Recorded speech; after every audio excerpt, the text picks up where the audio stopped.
सहारा India पर supreme court में सुनवाई चल रही है।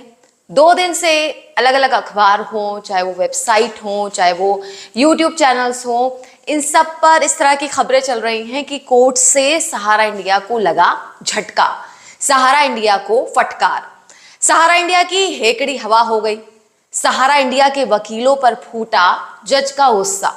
ये तमाम तरह की जो चीजें हैं चल रही हैं।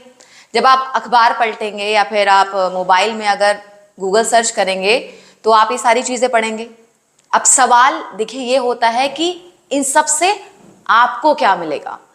क्या सहारा इंडिया को फटकार लगने से आपको आपके पैसे मिल गए?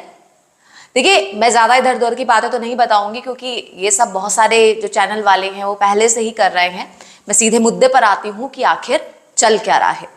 देखिए, अदालत ने आदेश में साफ किया कि सहारा ग्रुप अपनी प्रॉपर्टी बेचकर निवेशकों को उनका पैसा लौटा सकता है।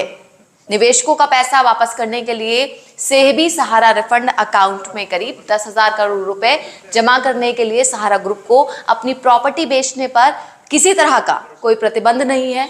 और ऐसा कोर्ट ने क्यों कहा है वो भी जानिए।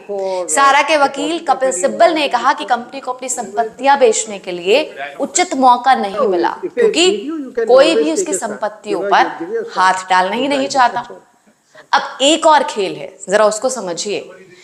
उच्चतम न्यायालय की तरफ से 1 अगस्त 2012 को निर्देश ये दिया गया था कि सहारा ग्रुप की जो कंपनियां हैं SIRICL और SHICL निवेशकों से लिए गए पैसे 15% सालाना ब्याज के साथ सेबी को वापस करें। मतलब 10,000 करोड़ लौटाने को 10 साल पहले कहा गया था, लेकिन अब तक सहारा ने नहीं लौटाया और किसी ने देखिए एक बार पूछा भी नहीं। अब सुप्रीम कोर्ट ने ये पैसा जमा नहीं करने पर नाराजगी जताई है। कहा कि 10 साल से ज्यादा का समय बीत चुका है और सहारा समूह ने अदालत के आदेश का पालन नहीं किया है। अब क्या हुआ है देखिए, अदालत ने सहारा को ये निर्देश दिया कि वो 10,000 करोड़ रुपए चुकाने के लिए जिन परिसंपत्तियों को बेच सकती है उसकी एक सूची यानी कि लिस्ट 5 सितंबर तक तैयार करें। मतलब आज संपत्तियों की जो लिस्ट है वो सौंपी जाएगी, फिर उसे बेचने की प्रक्रिया शुरू होगी क्योंकि जस्टिस संजीव खन्ना, MS सुंदरेश और बेला एम त्रिवेदी की पीठ ने यह भी साफ किया कि इन संपत्तियों को सर्किल रेट से कम कीमत पर नहीं बेचा जाना चाहिए और अगर ऐसी स्थितियां पैच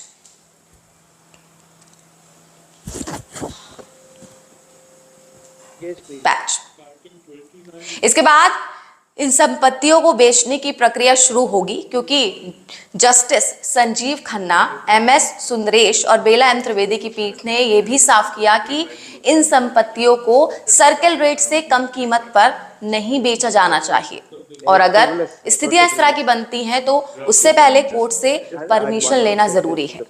अब हम सब उलझे हुए हैं। देखिए कि कौन कौन सी संपत्ति को बेचने की लिस्ट आती है और उसके बाद उसे बेचा जाएगा तो फिर पैसा आएगा, फिर उसे बांटने की प्रक्रिया शुरू होगी।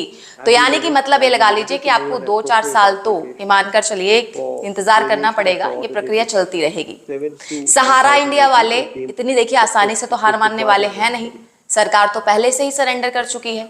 वो बार बार कह रही है कि कोर्ट में मामला है, हम कुछ नहीं कर सकते। तो देखिए, आपके और हमारे हिस्से एक बार फिर से उम्मीद आई है और इसी उम्मीद के सहारे ही अब आपको जीना है। सहारा इंडिया में निवेशकों के पैसे सालों से फंसे हुए हैं। ग्रुप के लगभग 13 करोड़ ग्राहक हैं। सभी के कुल 1 लाख करोड़ रुपए फंसे हुए हैं। इसमें से 47,000 करोड़ रुपए सहकारी समितियों में जमा है। तो मेरा आप सभी से एक छोटा सा सवाल है, क्या आपको लगता है कि कुछ महीनों में इस समस्या का हल हो जाएगा? क्या सुप्रीम कोर्ट की ओर से कोई फैसला होगा ताकि लोगों को जल्द से जल्द उनका जो पैसा है उनको वापस मिल सके?